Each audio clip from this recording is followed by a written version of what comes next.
Assalamualaikum warahmatullahi wabarakatuh. Al-Fatihah.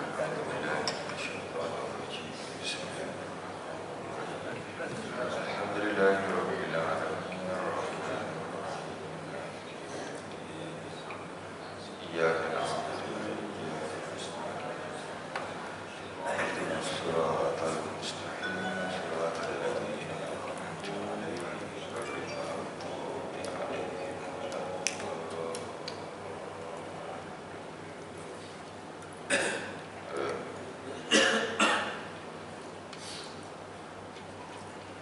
Insyaallah kita akan baca ayat 26 suratul Baqarah. Ayat yang ke-26 surah Al-Baqarah. Alhamdulillahirabbil alamin, nabihi nasta'in, wassalatu wassalamu ala sayyidina Muhammadin wa ala alihi wa sahbihi ajma'in. Subhanaka la ilma lana illa ma 'allamtana innaka antal alimul hakim. Rabbi shrah li sadri wa yassir li amri wahlul 'uqdatam min lisani yafqahu qawli. Rabbi yassir wa la tu'assir wa tammim bil khair. Dalam kebanyakan mushaf di muka surat yang kelima. Kita baca sama-sama ya. A'udzu billahi minasy syaithanir rajim. Innallaha la yastahi an yadriba mathalan ma ba'udatan fama fawqaha.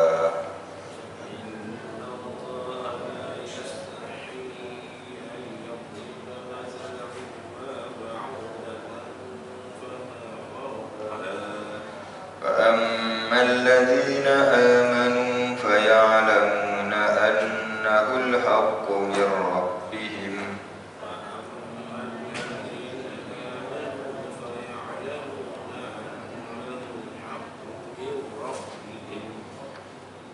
وأما الذين كفروا فيقولون ماذا أراد الله بهذا مثلا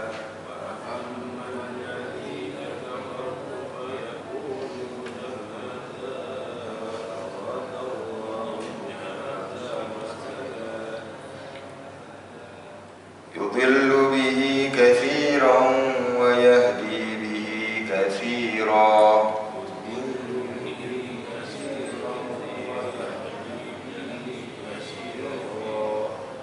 وما يضل به إلا الفاسقين.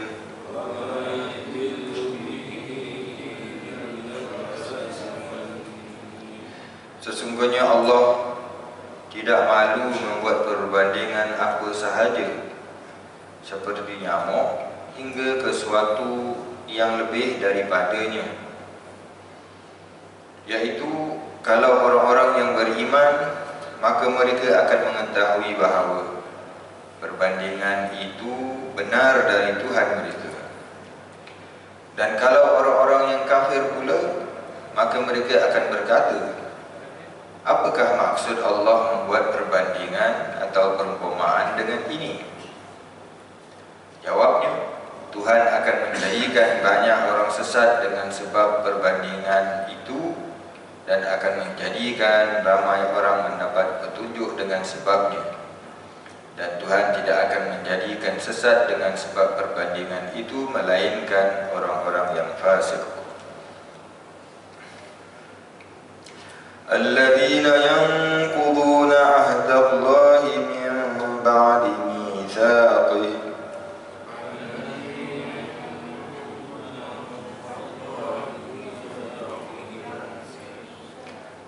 wa yaqta'una ma amara Allahu bihi an yusala wa yufsiduna fil ardh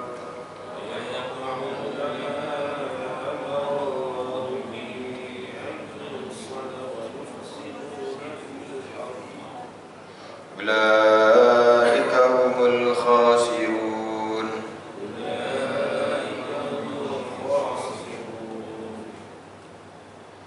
Yaitu orang-orang yang merubah mengabuli perjanjian Allah sesudah diperteguhkannya dan memutuskan perkara yang disuruh Allah supaya diperhubungkan, dan mereka pula membuat kerosakan dan bencana di muka bumi. Mereka itulah orang-orang yang rugi. Kaifa takfuruna billahi wa kuntum amwatan fa ahyakum.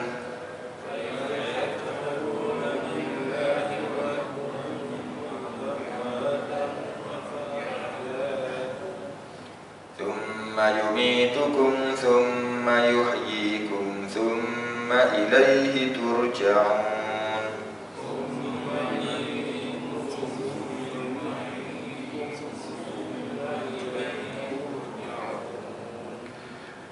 Bagaimana kamu tergamak kufur, mengingkari Allah, padahal kamu dahulunya mati, yakni belum lahir. Kemudian Dia menghidupkan kamu, dan setelah itu Dia mematikan kamu. Kemudian Dia menghidupkan kamu pula, yakni pada hari akhirat. Akhirnya kamu dikembalikan kepadanya, yakni untuk diberi balasan. Huwallazi khalaqa lakum ma fil ardi jami'an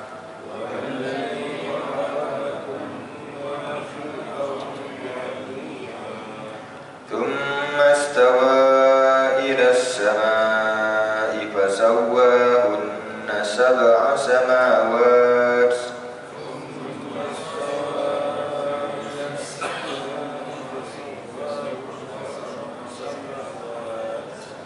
wa huwa bikulli syai'in alim.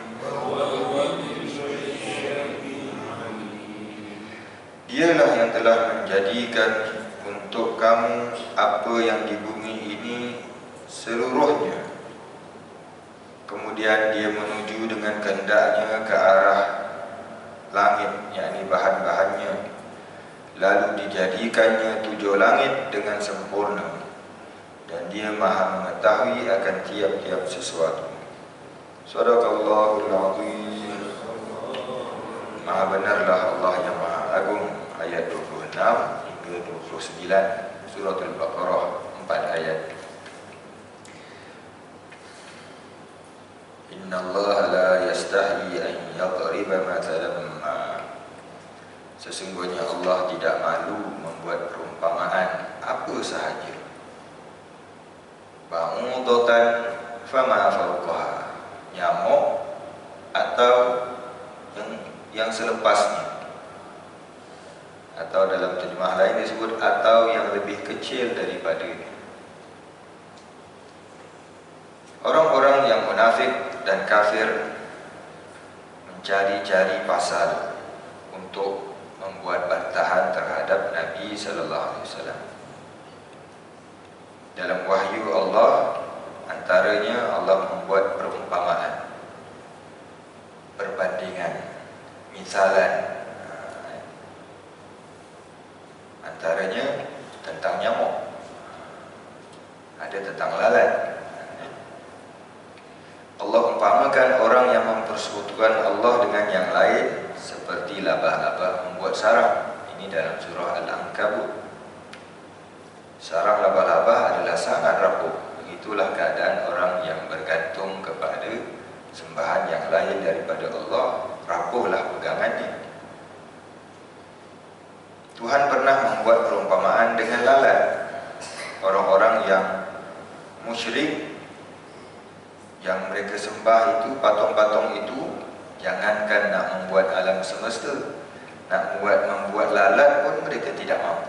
Yakni berhala-berhala itu, yang disembah berhala itu tak mampu buat lalat, yang menyembah pun tak mampu. Itu dalam surah Al-Hajj. Jadi perumpamaan-perumpamaan ini adalah salah satu cara Al-Quran, pendekatan Al-Quran nak suruh kita berfikir. Bila dibuat perumpamaan ni, manusia boleh lebih nampak. Tapi soalnya, orang kafir dan munafik tu petikai.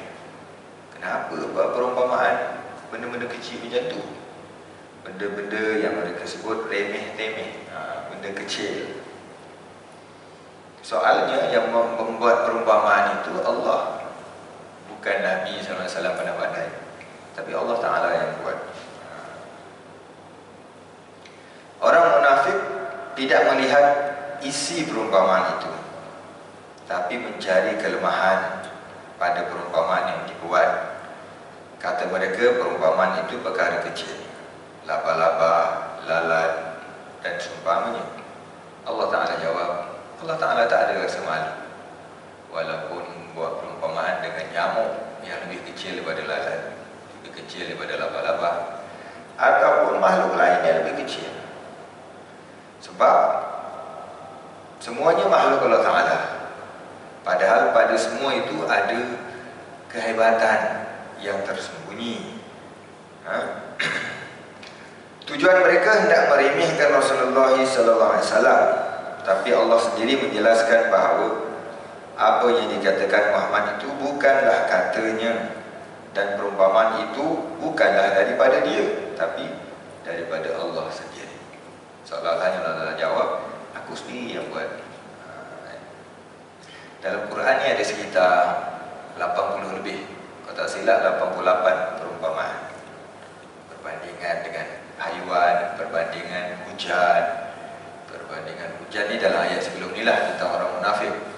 Perbandingan tentang cahaya matahari, ada 80 lebih dihimpunkan oleh ulama, di antaranya Al-Mizzi dalam kitabnya namanya Al-Amthal fil Quran, perumpamaan-perumpamaan dalam Al-Quran.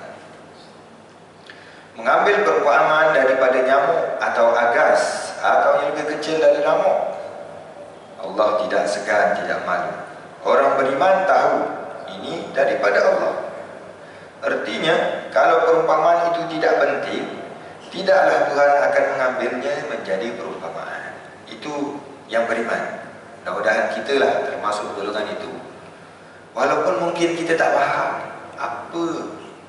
apa rahsia di balik perumpamaan itu, tapi kita punya sikap awal kerana iman kita adalah kita kata, kalau Tuhan dah sebut, maknanya bukan main-main. Tentu ada benda penting di situ. Itulah jalan yang selamat. Sebelum kita mendakwa, mempertikai, dah kali bila terbukti benar, kita yang malu, kita yang rugi. Kalau tak sempat menyesal, memang rugilah, tidak bertaubat kepada Allah Subhanahu Wa Taala. Jadi kuncinya adalah bila dia datang daripada Allah, tentu ada sesuatu. Macam huruf-huruf di awal surah Al-Quran, Alif Lam Mim Yasin Toha Nun, itu memang kita tidak pasti apakah maksudnya, apakah tujuannya. Tapi kerana iman, kita tahu ia benar daripada Allah Subhanahu Wa Taala.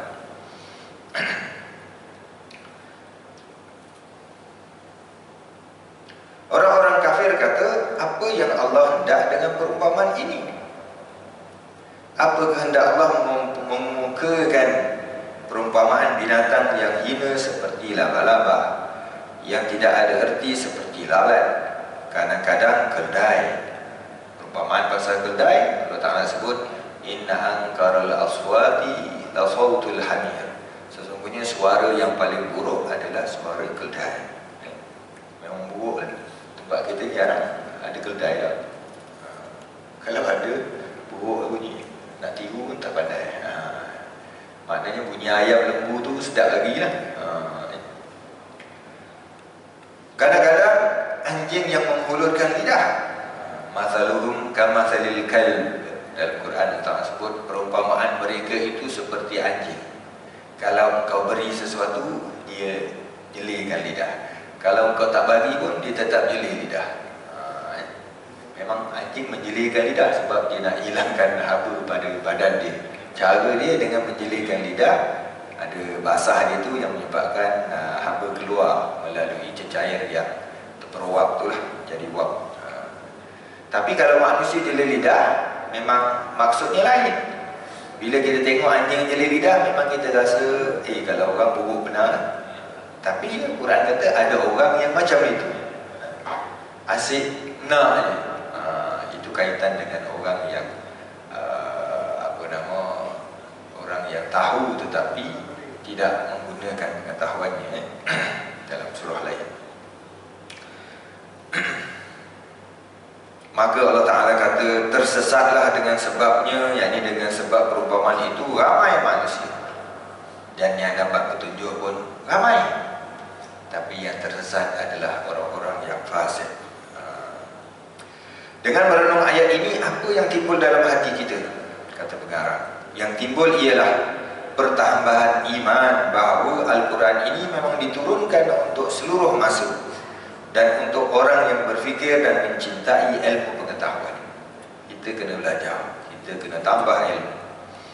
Orang kafir menjadi sesat dan fasik kerana bodohnya, atau bodoh tetapi tidak sedar akan kebodohan. Orang yang beriman tunduk kepada Allah dengan segala kerendahan hati. Kalau ilmunya belum luas dan dalam, cukup dia menggantungkan kepercayaan bahawa kalau tidak penting, tidaklah Allah membuat permisalan dengan nyamuk, lalat, laba-laba dan lain-lain. Meskipun dia belum tahu apa pentingnya. Begitulah. Macam kita baca ayat, Syamsu tajri mustaqarril laha, dan matahari itu beredar mengikut laluan ataupun menuju persemadiannya. Dzalika taqdirul azizil alim. Begitulah takdir ketentuan Tuhan yang Maha Perkasa lagi Maha Mengetahui.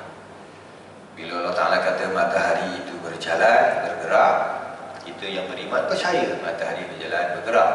Walaupun pada satu ketika dahulu, bila manusia mencipta teleskop meneropong matahari, mereka kata sebenarnya bumi yang berpusing, jadi siang malam, matahari duduk diam kat situ.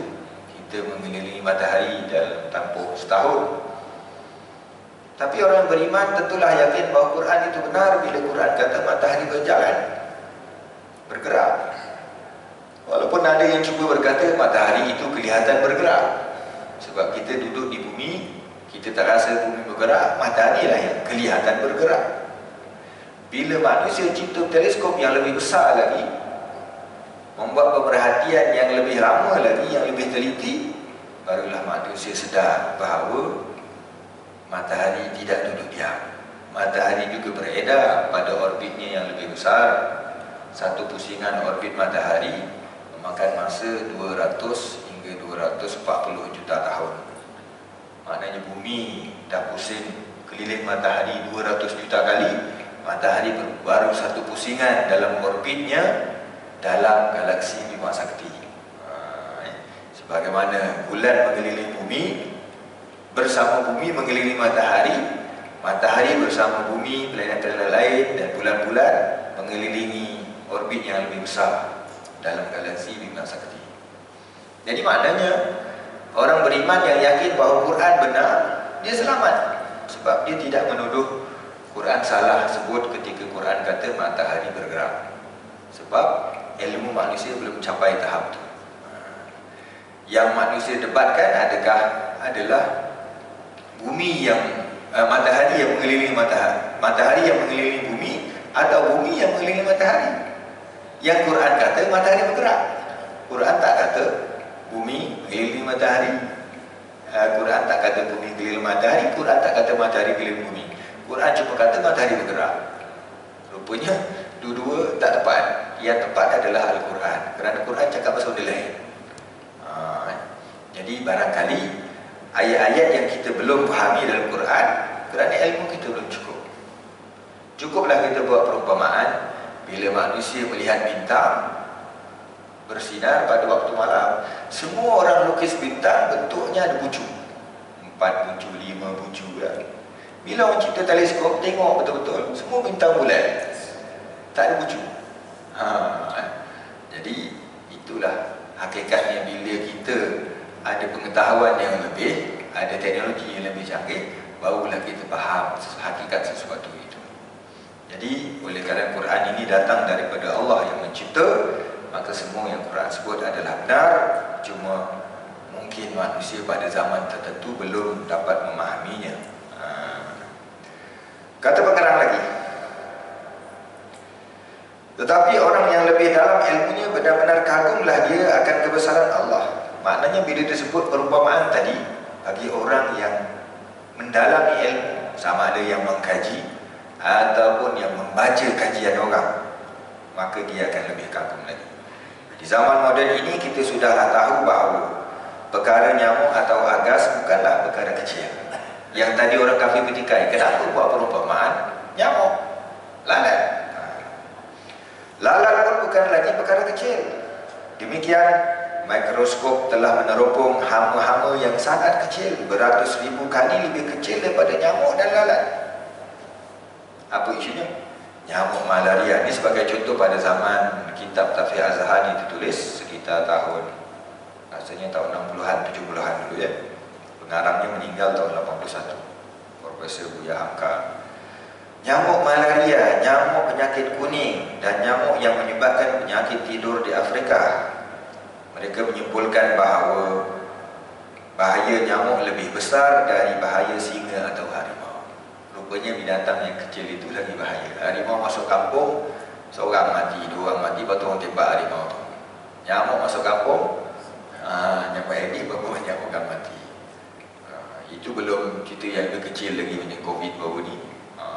Itu lebih kecil daripada nyamuk. Maknanya ketika Allah Ta'ala bagi tahu, Allah Ta'ala tidak malu buat perumpamaan nyamuk atau yang lebih kecil daripadanya, mungkin termasuk virus itu.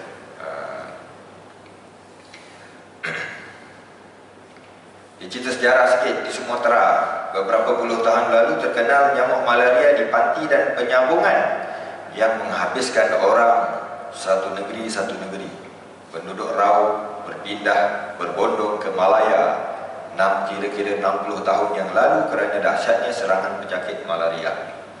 Maknanya di antara sebab orang berhijrah dari sana ke sini adalah kerana wabak penyakit disebabkan oleh nyamuk. Itu di antara maksud yang kita boleh fahami kenapa nyamuk itu boleh dibuat perbandingan.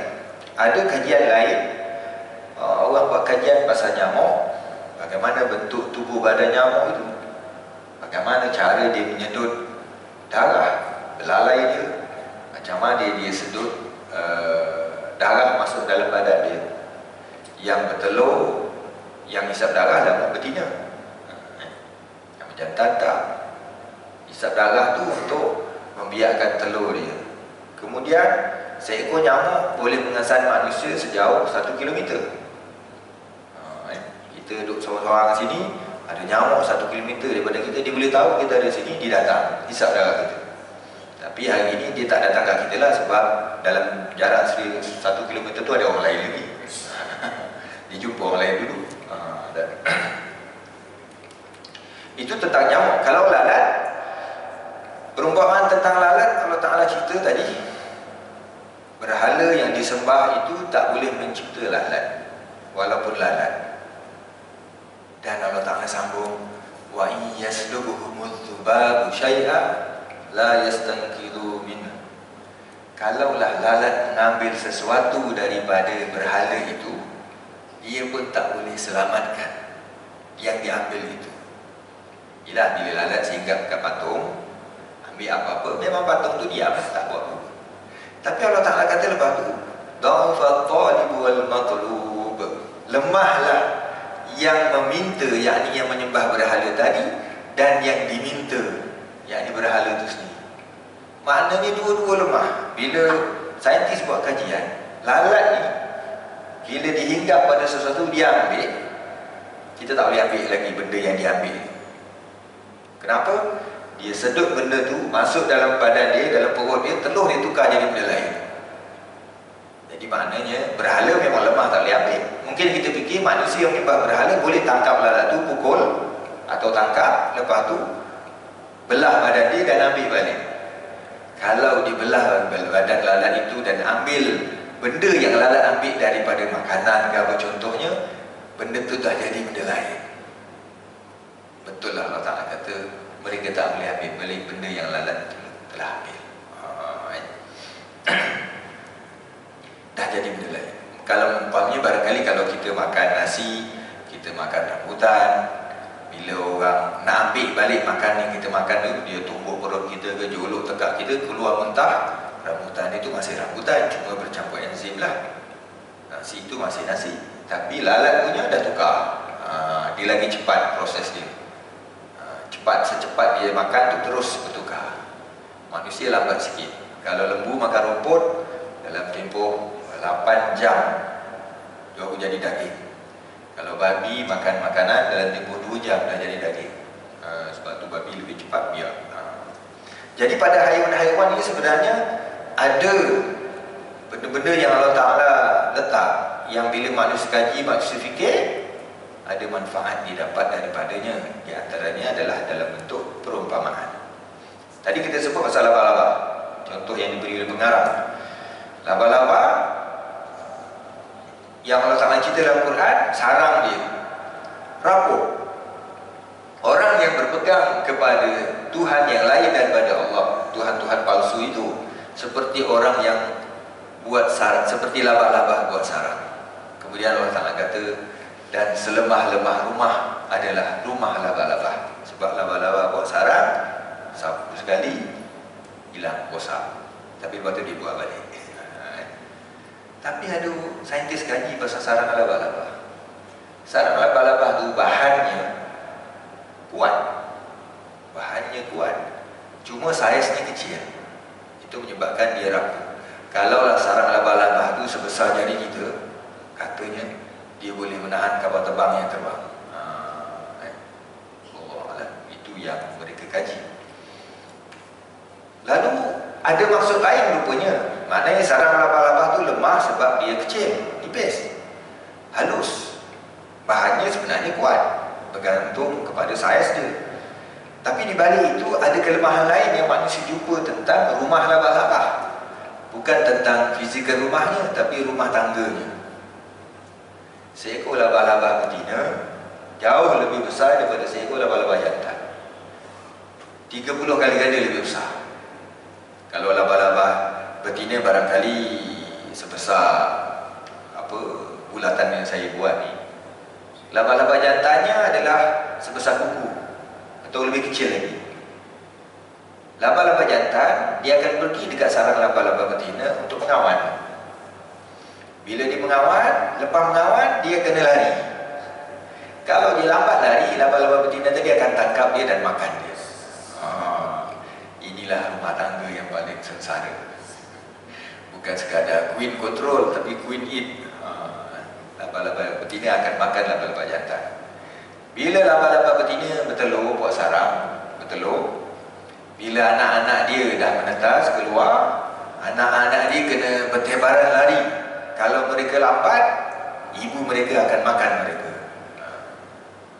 Inilah masalah rumah tangga laba-laba. Rupanya bila Allah Ta'ala sebut selemah-lemah rumah adalah rumah laba-laba, dua-dua sekali, sarang dia dan rumah tangga dia. Semua itu diketahui oleh manusia bila mereka buat kajian.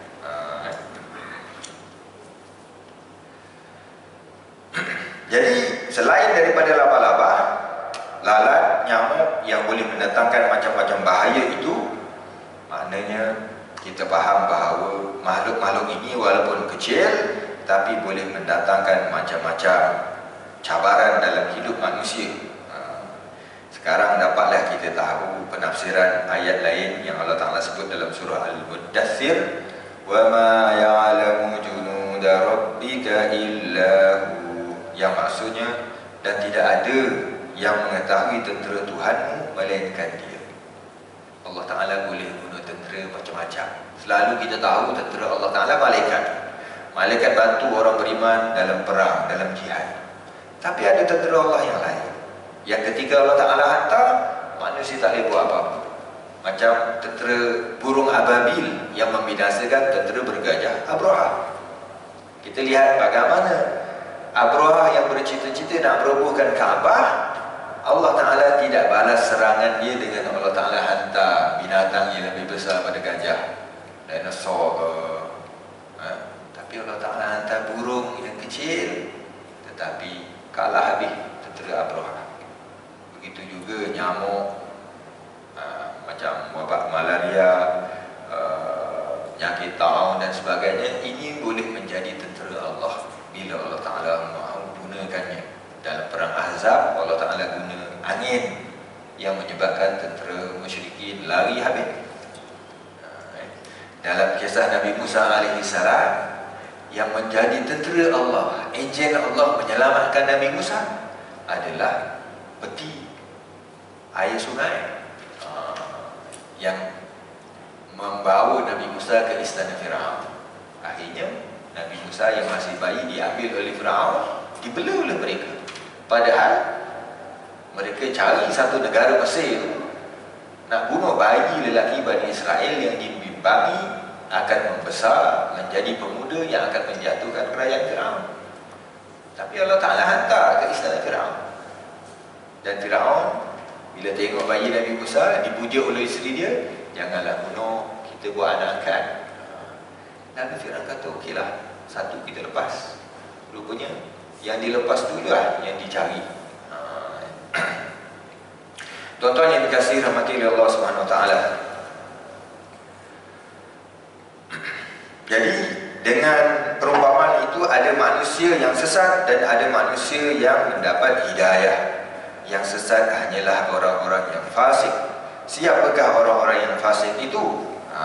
Orang-orang yang fasik itu yang Allah Ta'ala sebut dalam ayat berikutnya, alladzina yanquduna ahdallahi min ba'di mitsaqih, orang-orang yang memecahkan janji Allah sesudah diteguhkan dia. Orang-orang yang langgar janji. Janji mana? Janji Allah terasa dalam diri kita sendiri yang ditunjukkan oleh akal kita. Janji Allah bersuara dalam batin manusia sendiri, iaitu kesedaran akalnya. Tadi pada ayat 21, yakni dalam surah ini ayat 21, kita disuruh menggunakan akal untuk mencari di mana janji itu, iaitu perintah Allah Ta'ala, ya ayyuhan nasu ubudu rabbakum, wahai manusia, sembahlah Tuhanmu yang telah menciptakan kamu dan orang sebelum kamu. Kita ni dulu tak ada. Apabila akal dipakai, mestilah timbul kesedaran akan kekuasaan Tuhan dan perlindungannya kepada kita manusia. Kalau manusia itu insaf dengan akalnya, pastilah timbul rasa terima kasih dan rasa pengabdian, lalu beribadat kepada Allah. Sekarang, janji di dalam batin itu sendirilah yang mereka rosakkan, lalu mereka menurut hawa nafsu. Dari hati manusia ini ada naluri percaya adanya Tuhan. Dan Tuhan dah sebut dalam ayat 21, kemudian ayat 22 tu, Tuhan yang ciptakan kamu dan orang sebelum kamu. Tuhan jadikan untuk kamu bumi yang terhampar, dan Tuhan turunkan air jadi rezeki bagi kamu. Jangan kamu jadikan sekutu syirik bagi Allah, padahal kamu mengetahui. Kamu tahu apa? Kamu tahu Allah itu Esa. Ya? Jadi bila manusia gunakan akal dia, dihubungkan dengan kesimpulannya, maka dia akan tahu Tuhan itu Esa. Tuhan itulah sahaja yang berhak disembah. Itulah antara maksud. Dan mereka memutuskan apa yang disuruh hubungkan. Wa yaqta'una ma amarallahu bihi an yusal. Mungkin juga bermaksud memutuskan silaturahim, kerana silaturahim itulah Allah Ta'ala suruh hubungkan antara manusia.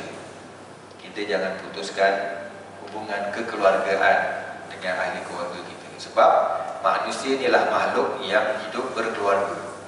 Ada abang, ada adik, ada ipar, ada sepupu. Binatang tak ada benda tu. Bila manusia berfikiran songsa, menggunakan orientasi seks yang berbeza nak jadi macam binatang, maka jadi rosaklah. Tak ada lagi hubungan ibu bapa anak. Kan itu dah jadi alam haiwan. Yang membezakan kita dengan haiwan adalah hubungan kekeluargaan ini, selain daripada akal yang Tuhan berikan kepada kita. Dalam alam haiwan mana ada bapa, mak? Adalah mak, adalah bapa. Kadang bapa tu adalah anak asalnya, kahwin pula dengan mak ni. Itu di alam haiwan. Alam manusia tak boleh begitu.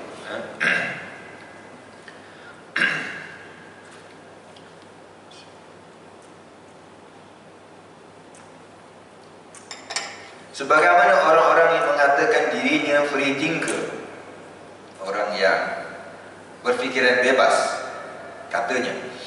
Lalu dia berfikirlah dengan bebas. Kerana sehat fikiran, sampailah dia kepada kesimpulan bahawa tidak mungkin alam yang sangat teratur ini terjadi dengan sendirinya, dengan tidak ada pengaturnya.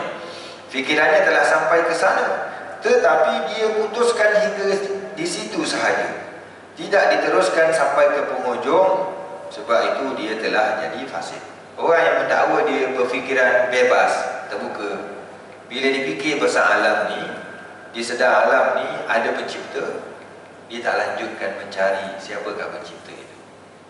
Patutnya pencipta yang mencipta alam ini berhubung dengan manusia, sebab dia mencipta. Dan orang yang belajar agama, dia tahu Tuhan yang mencipta alam itu telah berhubung pun dengan manusia melalui utusan-utusannya, para rasul, dan menuntut manusia menyembahnya. Yang berfikiran bebas tadi kononnya rupanya berhenti sampai situ. Itu di antara tafsir orang yang memutuskan apa yang Allah Ta'ala suruh hubungkan, yakni hubungan antara pemikiran dengan kesimpulan. Apa yang kita fikir tentu ada kesimpulannya. Dan mereka merosak di muka bumi. Kalau fikiran sihat sudah diperkosa itu di tengah jalan dan dengan paksa dibelokkan kepada yang tidak benar, nescaya kekacauanlah yang timbul. Kekacauan dan kerosakan yang paling hebat di atas dunia ini ialah jika orang tidak bebas lagi menyatakan fikiran yang sihat. Inilah dia fasik. Mereka itulah orang-orang yang rugi. Kita azan dulu kan?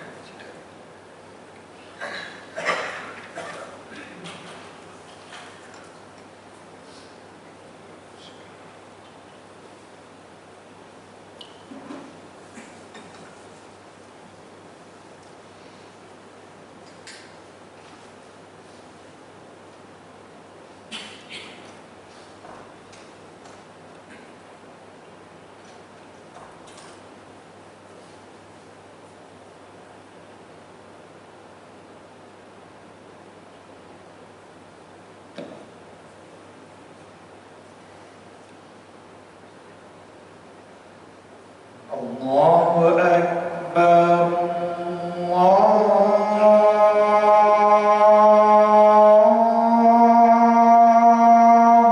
Akbar.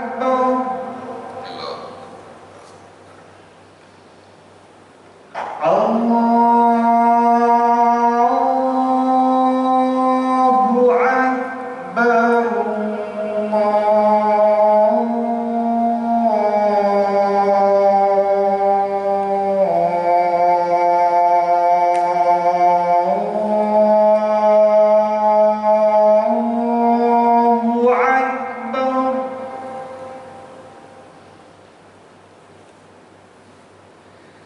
Asyhadu an la ilaha illallah.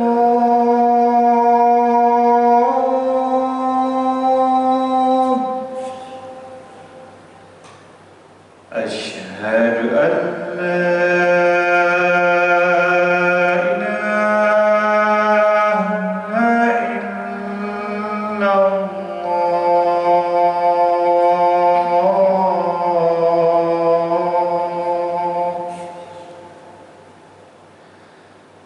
Asyhadu anna Muhammadar Rasulullah.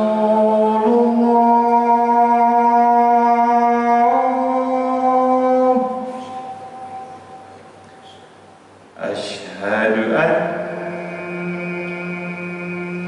Muhammadar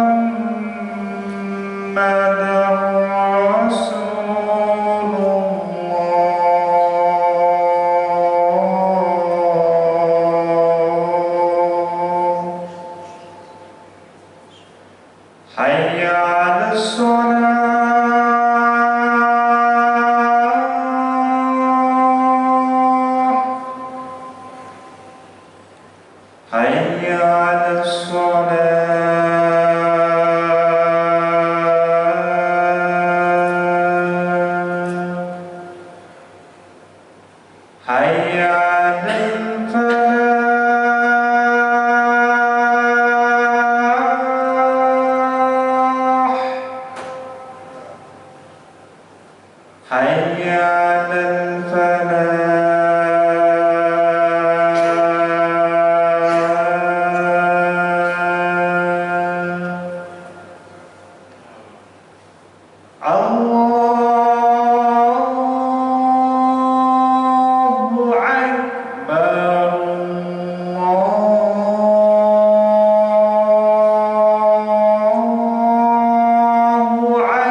dirahmati oleh Allah Subhanahu wa taala.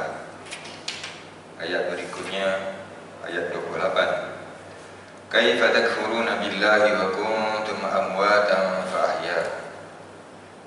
Bagaimana kamu tergamak menjadi kufur padahal kamu dulunya mati. Kemudian Tuhan menghidupkan kamu. Kita dulu mati, yakni tidak hidup. Cubalah fikirkan kembali, daripada tidak ada kamu telah diadakan oleh Tuhan. Entah di manalah kamu dahulunya tersebar, entah di daun kayu, entah di biji bayam, entah di air mengalir. Tidak ada bedanya dengan batu tercampak atau rumput yang dibijak, ataupun serangga yang tengah menjalar. Kita ni berasal daripada tanah. Kemudian tanah tu jadi manusia. Itu Nabi Adam. Tapi kita sendiri daripada air mani membesar, tapi asalnya adalah dari tanah juga, iaitu tubuh badan kita membesar dengan makanan kita. Terbentuklah mani dalam sumbi ayahmu dan taraib ibumu yang berasal dari darah. Dan darah itu berasal dari makanan, hormon, kalori dan vitamin. Kemudian kamu dalam rahim ibumu dikandung sekian bulan, lalu diberi akal. Jadi badan kita ni asalnya adalah makanan. Makanan kita yang kita makan itu dari tumbuhan, tumbuhan dari tanah. Atau kita makan haiwan, daging juga dari tumbuhan, kemudian dari tanah. Dulu tanah yang membentuk badan kita itu di mana? Dulu kita tidak ada, kita mati. Kemudian Tuhan hidupkan kita. Setelah kita hidup dan menjalani kehidupan, mengembara di bumi, mencukupkan keperluan-keperluan hidup, makan, minum, tempat tinggal semua, kemudian Tuhan matikan kamu. Dicabut nyawamu, dipisahkan dari badan. Badan dihantar kembali kepada asal. Dari tanah dipulangkan ke tanah, kembali seperti tadi. Entah jadi rumput dipijak, entah jadi tumpukan tulang-tulang. Orang membangun kota yang baru, kubur-kubur dibongkar, tulang-tulangnya dipindahkan. Atau tidak diketahui bahawa di sana ada kubur dulu, lalu didirikan bangunan di atasnya. Itulah nasib kita bila kita mati nanti. Kemudian Tuhan hidupkan kita balik, iaitu hidup kali yang kedua. Sebab nyawa yang berpisah dari badan tadi tidaklah kembali kepada tanah. Tubuh badan jadi tanah, tapi nyawa pulang ke tempat yang telah ditentukan, menunggu panggilan hari kiamat. Roh kita duduk di alam barzah. Roh kita tidak mati, sebab roh merasai mati. Roh merasai mati iaitu perpisahan antara roh dengan jasad. Yang sakit itu yang dipanggil sakaratul maut. Tetapi setelah berpisah itu, roh itu tidak mati, duduk di alam barzah. Itulah hidup yang kedua kali. Hidup salah satu dari dua, yakni hidup di hari kiamat nanti bila roh dipulangkan ke jasad. Jasad kita akan tumbuh daripada tanah padang mahsyar. Tanah padang mahsyar itu asalnya adalah bumi yang Allah Ta'ala hancurkan, lalu dibuat bumi yang lain, iaitu padang mahsyar yang rata. Tidak ada lembah, tidak ada bukit. Lalu kemudian Allah Ta'ala turunkan hujan di padang mahsyar. Bila hujan itu membasahi bumi padang mahsyar, lalu tanah padang mahsyar itu merekam, dan keluarlah manusia daripada tanah padang mahsyar itu, keluar dari kubur. Dimulai dengan Nabi Muhammad SAW, kemudian barulah manusia yang lain. Lepas tu bila kita baca ayat Quran tentang perumpamaan hujan yang turun ke atas bumi, bumi yang kering mati asalnya, hujan turun lalu tumbuh pokok, Allah Ta'ala kata kadzalikan mansyur, begitulah kebangkitan di padang mahsyar nanti.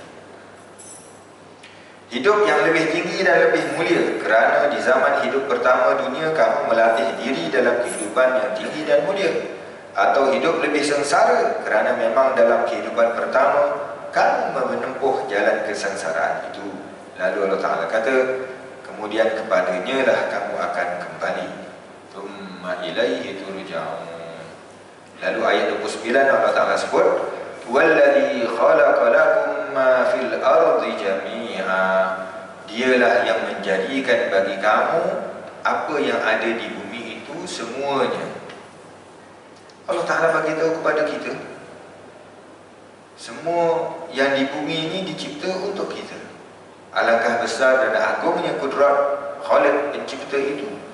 Besarnya Ar-Rahman dan Ar-Rahim, nama Allah yang Maha Pemurah dan lagi Maha Penyayang. Semuanya ini bukan untuk orang lain, makhluk lain, tapi untuk kamu. Untuk kamu sahaja, wahai manusia.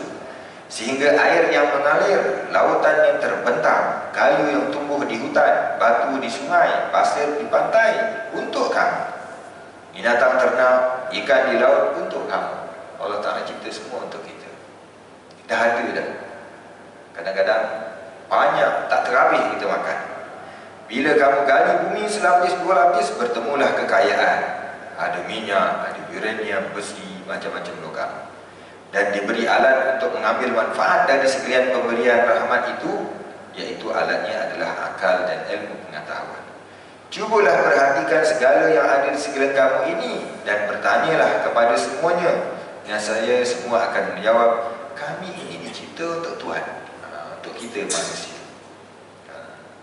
Kemudian Allah Ta'ala sebut, barulah Allah menghadap perhatiannya menyusun tingkatan langit yang tadinya adalah dukhan, iaitu asap. Dalam ayat tadi sebut, tsumma stawa ila sama fasawwahunna sab'a samawat. Kemudian Tuhan menghala atau menghadap ke langit, lalu dijadikan 7 langit. Dalam ayat lain disebut, tsumma stawa ila samai wa hiya dukhan. Allah Ta'ala menghala ke langit, masa tu langit masih lagi asap. Jadi di antara perbincangan pengarang dalam kitab ini adalah, nampaknya bumi ini dah siap dulu untuk manusia, baru Allah Ta'ala buat langit jadi 7 langit. Maknanya preparation untuk kita dah ada. Manusia dah ada ke belum? Rasanya belum lah. Tapi persiapan untuk manusia dah ada kat bumi ini. Baru Allah Ta'ala buat langit. Dan dijadikan 7 langit. 7 langit ini pun kita tak tahu. Takat yang kita bilang-bilang ke atas tu lebih pada 7 lah. Dulu masa manusia mereka awal tengok langit, disangkanya langit itu adalah planet-planet yang dekat bumi itu. Ada sekitar mungkin 7, tapi hari itu 9. Sekarang dah tolak 1. Pluto dah dipecat daripada pangkatnya sebagai planet, sebab ada benda lain yang lebih besar daripada Pluto di sana. Tapi itu pun bukan 7. Bahkan Allah Ta'ala sebut dalam Quran, Allah Ta'ala hiasi langit yang paling bawah itu dengan bintang-bintang. Inna zayyana sama ad-dunya bizinatinil kawakib. Kami hiasi langit yang paling bawah itu dengan hiasan planet-planet atau bintang-bintang. Yang kita nampak macam bintang itu kadang-kadang sebahagiannya adalah planet. Kalau bintang itu adalah yang keluar cahaya sendiri.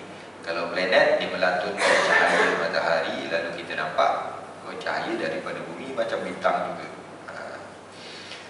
Jadi manusia sebenarnya tidak tahu apa itu hakikat langit. Yang penting langit itu di atas kita. Perkataan langit dalam bahasa Arab as-sama, maknanya yang di atas. Jadi memang ke atas. Dan bila bumi ni bulat, sfera, yang di atas itu adalah yang di luar bumi. Sama ada di kutub utara atau kutub selatan. Kutub selatan kita tak panggil bawah. Yang bawah ni ke dalam bumi. Maknanya di luar bumi itulah langitnya, yang tinggi daripada kita. Tapi semua itu pun dalam ilmu Allah Subhanahu Wa Taala. Allah Taala sebut di hujung ayat, wa huwa bi kulli syai'in alim. Dan dia mengetahui segala benda, sebab dia yang menciptanya.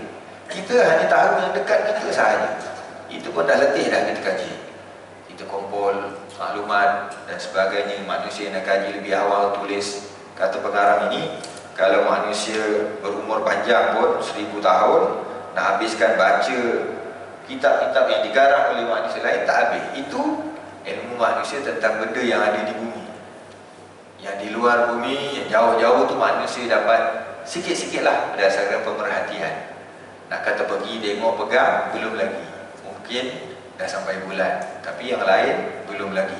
Dan planet-planet itu bukan 2-300, tetapi beratus bilion.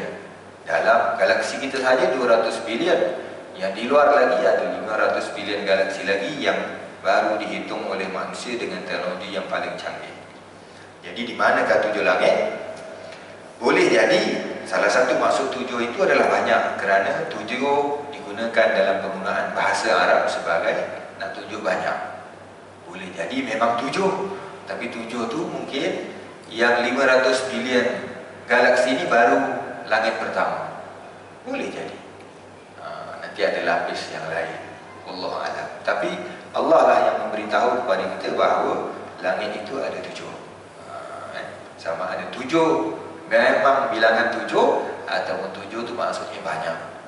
Kadang-kadang guna bilangan ratus, kadang-kadang guna bilangan 19 dengan maksud banyak. Inilah kajian para ulama tentang bahasa Al-Quran.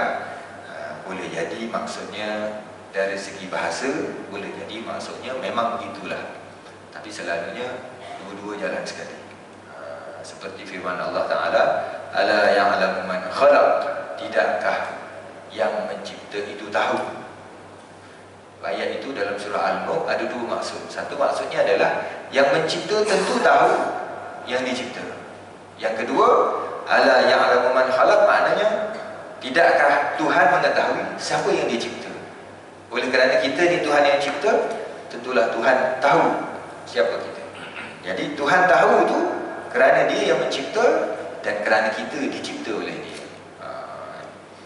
Tuan-tuan yang kasih rahmati Allah SWT sekalian, itulah beberapa 4 ayat yang sempat kita kongsikan pada malam ini.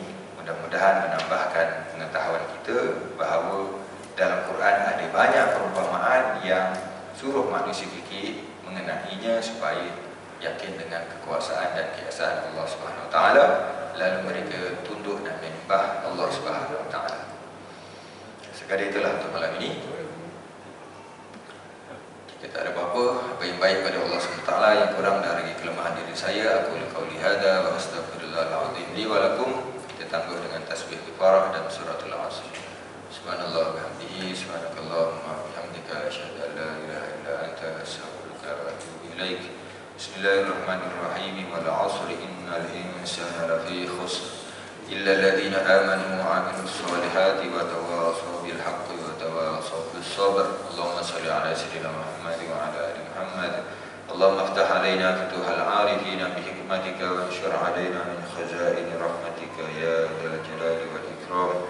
Rabbana atina fid dunya hasanatan wa fil akhirati hasanatan wa qina adzabannar.